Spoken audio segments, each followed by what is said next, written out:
Alexander Leon Gamuchian, otherwise known as Baby No Money, was destined to be a one-hit wonder.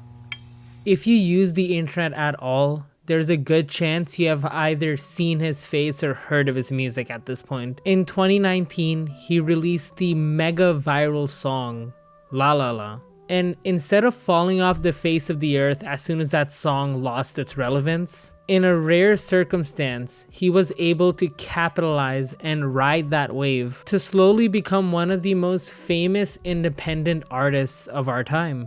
Amassing a fan base of tens of millions and having 14 million monthly listeners on Spotify alone means that he is doing something right. So why does he get so much hate? I could go the boring route of reading off his Wikipedia and acting as if that's groundbreaking information, or I could tell you how interesting his career was from the perspective of a fan. Baby No Money is a Canadian rapper, singer, and songwriter. He became widely known. Baby No Money went through quite a few evolutions throughout his career. According to him, becoming a rapper wasn't even the first thing that he had in mind career-wise, but rather he wanted to become a competitive swimmer, while also studying kinesiology in college. But unfortunately for him, an injury caused him to give up his dream in 2014. While he was injured, Baby No Money, or Alex, decided that he wants to just have some fun and start experimenting with things like GarageBand and loops and drums and stuff like that.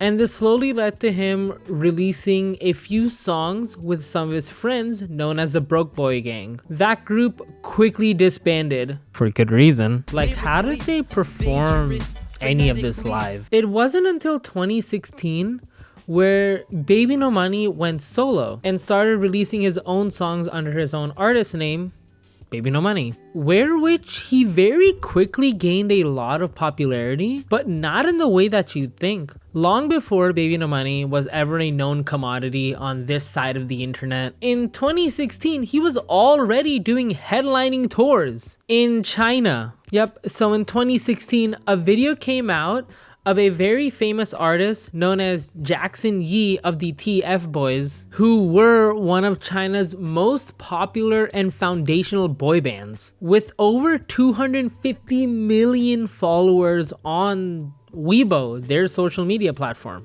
A video came out of Jackson Yee dancing to the song Yo Yo Tokyo, a song by Baby No Money, which I couldn't find on his SoundCloud, so I can't pinpoint an actual release date on this one. But due to this video going viral all across China because it was during Jackson Yee's supposed birthday party, this completely jump-started his career. Just probably not where he wanted it to be honest. It's so weird to see posts from back then talking about Baby No Money because the sentiment around him was so much more mellow than it is now. Like, you see comments just like asking who is this guy and is he any good? There's a few short videos that Baby No Money released about the China tour that have basically no views, showing his time in China touring around. He was completely rocking these underground venues. Like, who can say that? Probably Bart Baker.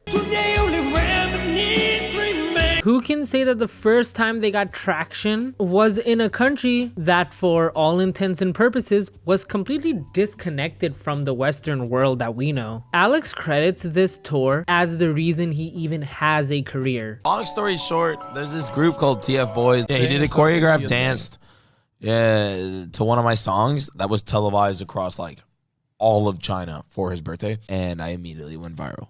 And it was like the biggest song in China for me for a very long time. Yeah, it was that song. I think it was like the most inspirational part of my career, because right before then I was like, I need to take my life seriously. And then after that I was like, all right, fuck school. But even having this sold out tour in China, the fame did not really translate back to his home country. So when he came back home, it was basically like he was at square one. But despite it all, he kept going. He was releasing a lot of music, a lot more than I realized. This is all judging off what I can find on distribution platforms. like I said, I can't pinpoint what happened before that. Between his first 2 albums, Baby Steps and Recess, he released somewhere north of 50 songs. The Recess album is when I first kind of started listening to Baby No Money, which features the song Doubles, which still stands as one of my just favorite songs of all time. Up until this point, he had a very underground and raw sound to his music, just very bar heavy and just having some very good flows throughout. He also has a very good ear for producers and beats, which even with how many songs Baby No Money has, anytime you click a Baby No Money song, you can tell it's a Baby No Money song. Now Recess also had the song Nursery, which kind of gained a life of its own. It is by far the biggest song on Recess, and funnily enough, towards the end of this song, it starts to sound like the music that Baby No Money started releasing like these days, the more house style bouncy 4x4 beats.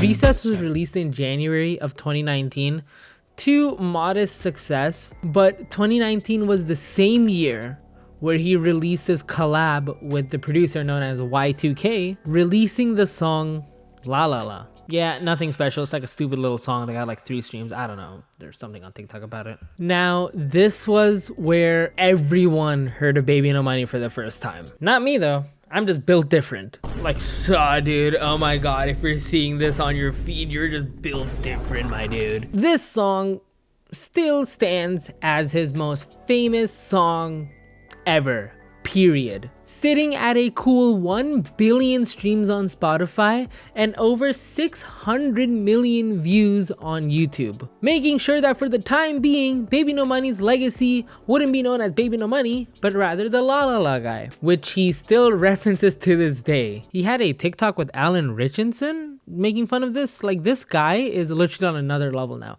but we'll get there. These are some of the reasons that I say that his career really shouldn't have worked. Like, I know a song goes viral every day, basically, but how did this man with no labels and very limited marketing, to the point where he was on Reddit himself on r/music trying to promote this song? That's the level of marketing we're talking about. He managed to get viral in China and then within 2 years go even more viral in his own countries. This song took over the internet as a whole. For several weeks, might I add. If you weren't around social media when this song was kind of spreading around, you literally cannot comprehend how viral this song was. On TikTok, this song has 4 million posts. And it's still growing. It put Baby No Money at the forefront of internet culture and probably putting the most intense pressure he has ever felt to make a proper follow-up, to make sure he can capitalize on this mega success that's been handed to him. And this also launched Y2K's already pretty robust producing career into the stratosphere. I'm gonna side tangent just a bit. I don't think enough people give Y2K credit for how big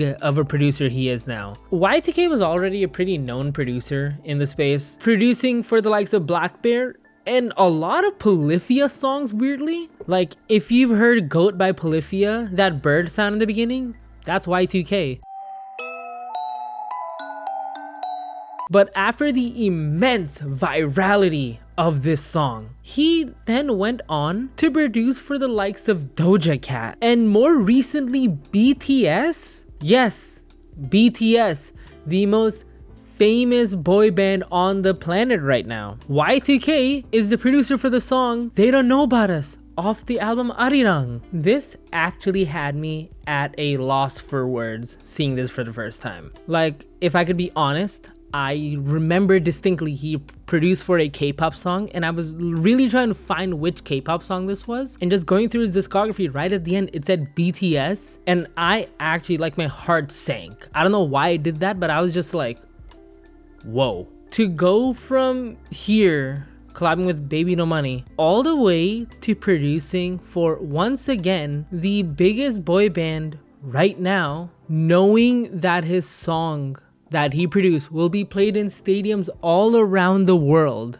just makes me so fucking proud to see someone's career go so far. It's just always so surreal to see names that you know. And you know the funny thing about that? No one even mentioned that he was on it. And he couldn't even add his iconic producer tag to it. And that really sucks. But Mike Will got to leave his one on that album. Anyways, so that was the turning point for Baby No Money's career. I bet in his mind, he wanted to make sure that he wouldn't just be another one-hit wonder. It probably felt like the weight of the world was on his shoulders at that moment, where he needed to make sure that whatever he makes doesn't flop, but rather builds his fan base. Let people know what type of artist he is, because the world was looking at him at this moment. Realistically, it would literally be impossible to match the success that this song had. And for a while there, his next few releases were just remixes of Lalala over and over, most notably with Carly Rae Jepsen and Enrique Iglesias, which is just kind of crazy to think about and really puts into perspective how popular this song was. But his actual next follow-up to this song was a single named Slop. I'm gonna be honest, this isn't one of my favorite songs by him. I never really liked the sound of this song, and the music video is just, I didn't like looking at it. What I think was happening is that he saw the success he gained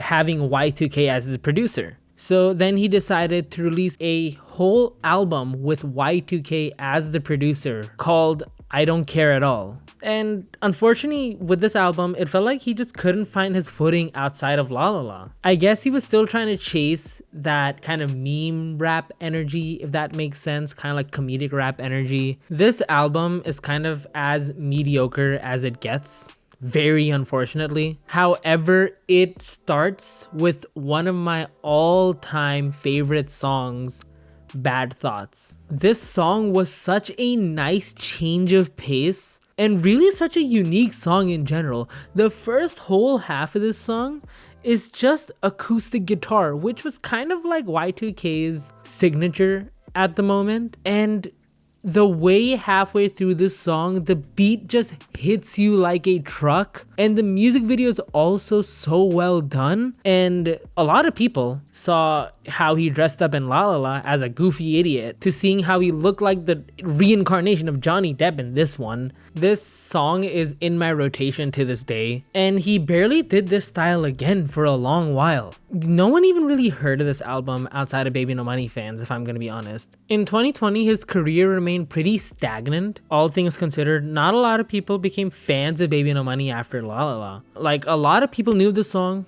a lot of people knew who Baby No Money was, but not a lot of people started digging into his past. I'm sure a large amount of people did, but to go from like 1 billion streams to sitting at around a couple million monthly listeners does mess with your head a bit, right? Like, sure, they probably got some industry points and he probably has a million contacts in the industry now because of this one song. And again, 1 billion streams is nothing to scoff at. But as it stood, he was just turning out to be a one-hit wonder. And that thought would scare anyone, wouldn't it? But that didn't stop him from consistently releasing music.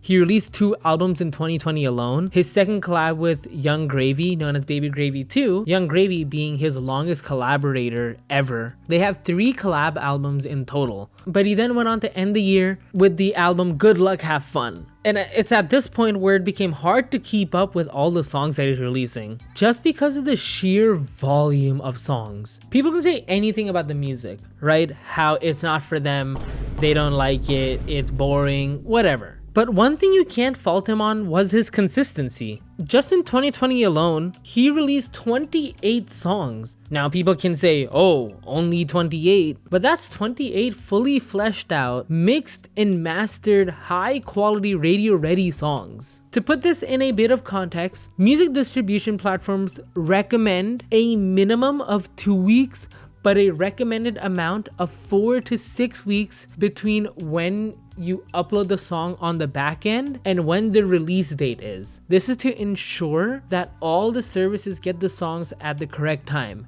So at a minimum, if he was following good practices, there wasn't a single time he didn't have a song in a pre-release window. His work ethic is one to be applauded. So applaud. He capped off 2020 with the single Wow Wow Wow in collaboration with Y2K again. let's move on.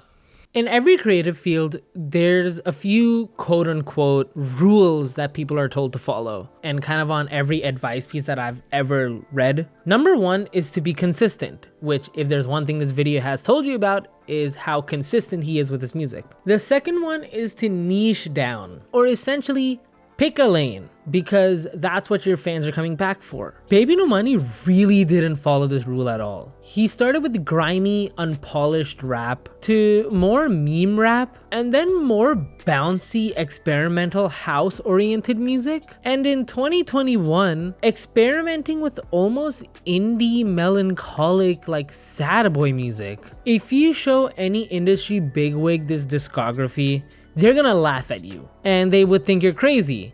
But that's the beauty of it, isn't it? You can try to build a career following all the rules all these gurus are telling you, or you can throw everything at a wall and see what sticks, which is basically what Baby No Money was doing. And weirdly enough, he found himself as one of the most successful indie homegrown internet artists. And that really just gives me hope that the internet isn't a soulless husk where there's formulas for everything. And if you want to show your creativity to a world, you have to unfortunately stick to a lane. And things like you have to follow the rules, or you need to have a lot of money or industry contacts to even have a chance to make it, is just not true, and we have a living example right here. It shows that you and I can gain success just by being ourselves and sharing our experiments to the world. And that's just a beautiful sentiment to take away from his career, because technically it shouldn't have worked, you know?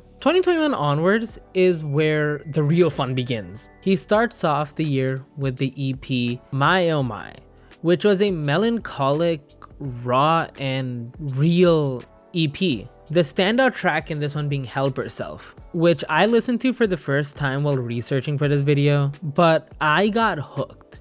This is the style of Baby No Money that I love. In my opinion, his best work comes out when he's in this raw, melancholic, sad state. His best lyricisms and his most raw writing comes out in these songs. And this is what I believe his true calling is. Now, Help Herself is sitting at 120 million streams at the moment, which could have easily made this song be the biggest song of this year, Baby No Money, if it wasn't for the collab with Rich Brian known as Edamame. This was the closest Baby No Money got to recreating the success of the song Lalala. Rich Brian was at the top of his game at this point. What with being 88 Rising's top prospect at the time, this song for Baby No Money once again blew up. And it was unlike anything Baby No Money really made up until that point. It was a really bouncy, energetic song, and I'm really bad with genres, but I want to say this is more of like a house song rather than a straight rap song with a trap beat, you know?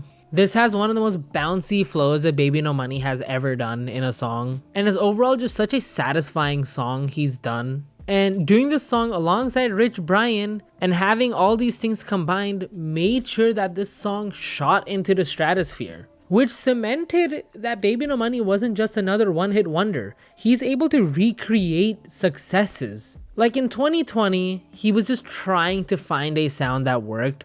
But in 2021, first with Help Herself, 120 million streams, that's insane.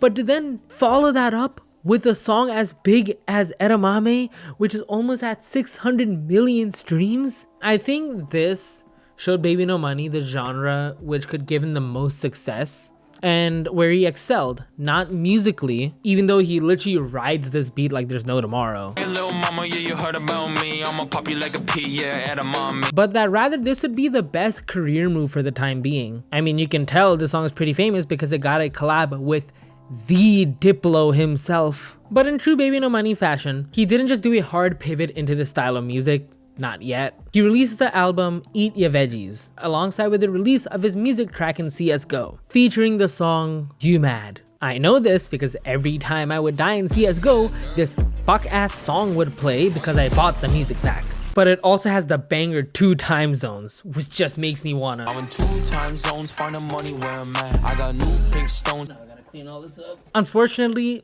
This album also ended up being very forgettable, and I bet he was feeling this too. Although his career was nearing the peak that it's at now, this album failed to gain any significant traction as compared to a lot of his singles going forward. Now I'm going to fast forward a bit because like I said, there's a lot of songs. Throughout 2022 and 2023, Baby No Money leaned more into a pop style of music, if you want to call it that. Standouts like Top Gun and Icy London, Icy France come to mind when you think about this era, while also dropping some of his most melancholic and raw songs ever. 2022 also had the humongous in length album Bag or Die. For me, these were the years where Baby No Money once again felt stagnant. He was everywhere, but I felt like he wasn't getting the clicks that he really wanted to. Like, you would see a new Baby No Money song in your recommended, and you would either watch it once or just brush it off. And probably a lot of people were like this, where they knew Baby No Money, but they didn't really follow him. I'm saying this as he had multiple million monthly listeners, but it wasn't as if every song that he released would be this moment that it is now, which I mean is a given because he was still technically building his career. But you can tell that he was also doing something right, since it was also in 2023 where he got to be a part of Valorant's Champion song, which is just such a good song. It's kind of conflicting, right? At some points I'm glazing it, at some points I'm like, I don't know what this song is, what you're trying to make. Like, that's the problem with being too much of a chameleon like Baby No Money was. That's why niching down does help in some instances. At Baby No Money's worst, his music is just mediocre, but his baseline, meaning where his median like quality of music is just good. Even still, if I didn't listen to a majority of his songs in 2023, he was just a good, nice break from mainstream music. And that's probably why he had so many fans. They were just kind of broken up into fragments because some people like this album, some people like that, some people like this. He also had a collab with Tiny Meat Gang. I'm sure he really likes that he did that collab. 2024 is where Baby No Money finally turns into the Baby No Money that you know and love, or know and hate. He truly found his element and started having true mainstream internet appeal. This is the year where Baby No Money finally locked down his sound, and this is hands down the best run of music to date. Even if towards the end of this run, it sounded like all the music was kind of mashing together and sounding the same. Wheels in the front, they some big toys. 2025 is the year of the it boy. I bet on myself, I up my price. I kiss on a toe, I ain't got no type. Cash bells get coochie like Merlin. She stick real bad, stay swerving. And very obviously, he was reusing flows from song to song, which I get because it was a winning formula.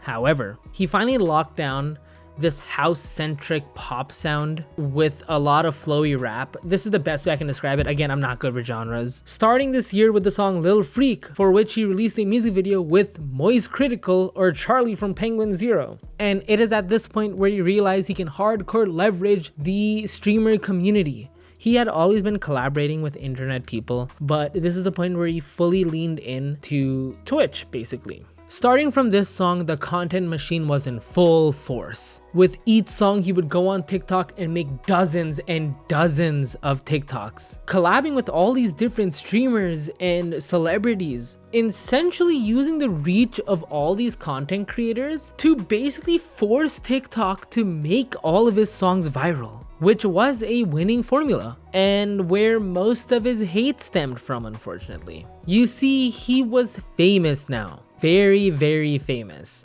Almost everyone in tune with the content creator circle knew about Baby No Money. He was on multiple podcasts and obviously was spamming the TikToks. He was turning himself into the butt of his own jokes and started doing actually just ludicrous cosplays so that people who would scroll on TikTok would be forced to stop their scroll and look at the idiot doing really well-made cosplays. And being the butt of his own joke worked well, but it also worked a little too well. From the song Lil Freak all the way to his self-titled album, he went absolutely berserk with the socials and collabs. Collabing with the likes of Jay Schlatt, Ethan Nestor, Iron Mouse, all of Twitch basically with the song Mary Poppins, with this song actually being the source of his very first true controversy. With the music video for Mary Poppins, when he was shooting the video, At the forefront, he had Asmongold. Asmongold being the guy who said that certain people are subhuman and deserve a genocide.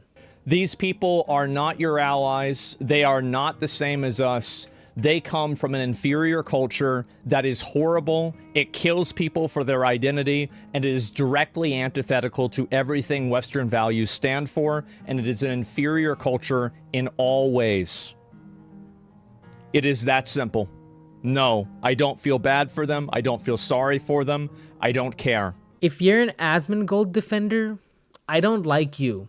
Baby No Money, being a decent human being, but probably having a lapse of judgment, instead of scrapping the music video, decided to write a short message in the beginning and censor Asmongold as much as he could from the video. Could he have just not released the music video?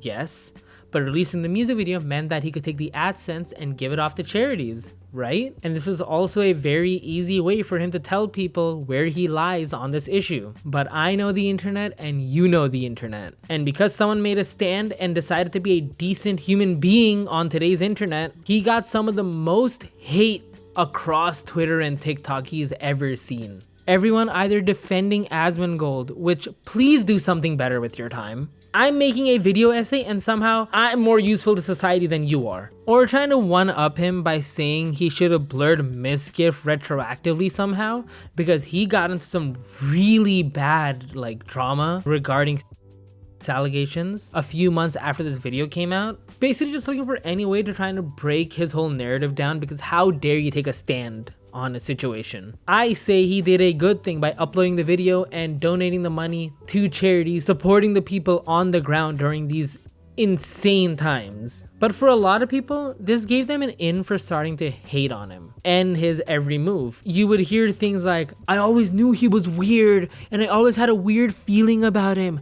I never liked the guy and I always knew all along. Even though they probably knew him for a week. And all his comments were filled with comments like this and Asmon supporters for a good while. For all of 2024 and most of 2025, he would release a song every month with a full-fledged music video to boot. And it was at this point where every subsequent release would be bigger than the last for the most part and grow his fan base exponentially. And with an increase in fan base, increase in haters, unfortunately. If he did a cosplay, hate. Any collab, hate. He started commissioning a large amount of artists to make videos to spread all around TikTok, for which he would commission the artists and then repost their videos so that they get an extra amount of exposure as well. Which also led to a controversy, where apparently he commissioned an NSFW artist without realizing and did not repost their post, leading to the artist trying to release an expose on Baby No Money, which he very quickly responded and rectified the situations, which was another can of worms, but just showed how easy people were to just start dogging on him for anything. Like, it was less than 12 hours where he didn't have a response and my whole Twitter feed was just people shitting on Baby No Money. Like I said though, he locked down this style of music hard and it all started sounding like one song, unfortunately. With him, like I said, reusing the same flow for his verses throughout every song, it seemed like. And this is one of the few valid complaints that people started vocalizing, which was drowned under the immense hate that he was getting. This all came to a head in December of 2025, where Baby No Money released a video on his TikTok saying if this video gets a 1 million likes, he will quit music forever. Probably as a joke, not thinking he would actually get 1 million likes, but I think he underestimated how much silent hate there was for this guy, because unfortunately he was just a happy guy on the internet, which is the biggest crime. Can't be corny on the internet. So just as fast as he reached this peak, he vanished. And he took a well-needed break from the internet. Obviously, we know he didn't take a break forever, but he had been releasing songs non-stop since 2017. Every month there would be at least one song, and multiple months there would be full albums. And for that 1 month, if you went to the comments of that TikTok, a lot of people realized there was just something missing from TikTok. Something was missing from the creator spaces because he legitimately vanished. But after about a month, no activity on his socials, Baby No Money dropped the song Diamonds Are Forever, which was a complete departure from all his previous work a few years prior. I said earlier that Baby No Money's best work is when he's melancholic and raw, as he has the ability to write really gorgeous lyrics that stick with you. The song Diamonds Are Forever was looking to be a launch of a new era of Baby No Money. Diamonds Are Forever is actually such a beautiful song that has been in my rotation since the day it released. He followed this song up with Come to Brazil. I don't know why, but for the sake of good storytelling, I'm gonna skip that song for a moment. But after that, he released the song Why Am I Like This, which is hands down, not even kidding, his best song to date. The music video is absolutely beautiful. The whole song is just so raw and visceral. The bridge is unlike anything I've ever heard.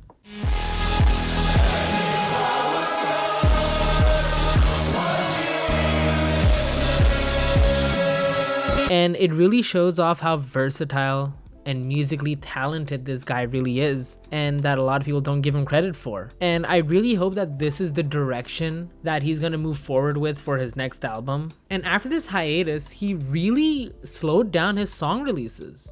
Before, when it felt like there was a new song almost every week by Baby No Money, now he's letting his songs finally breathe and gain a life of their own. It's really unfortunate that these two songs aren't as famous as all his other ones, because they really should be, because they are literally some of his best work. And once again, he's not niching down. He did from 2024 to 2025 and then completely took a left turn, just like he has throughout his whole career, which is why I said it makes no sense how he is so famous. He is an enigma in today's music landscape, where everyone, in order to become famous, follows the same contrived formulas. Baby No Money gamified his own success, and he leveraged all the attention he got from his 2024 to 2025 run to really build his own fan base, with whom he can share these songs with. He is literally one of the best examples of leveraging the modern internet to build your own fan base, while staying fully indie.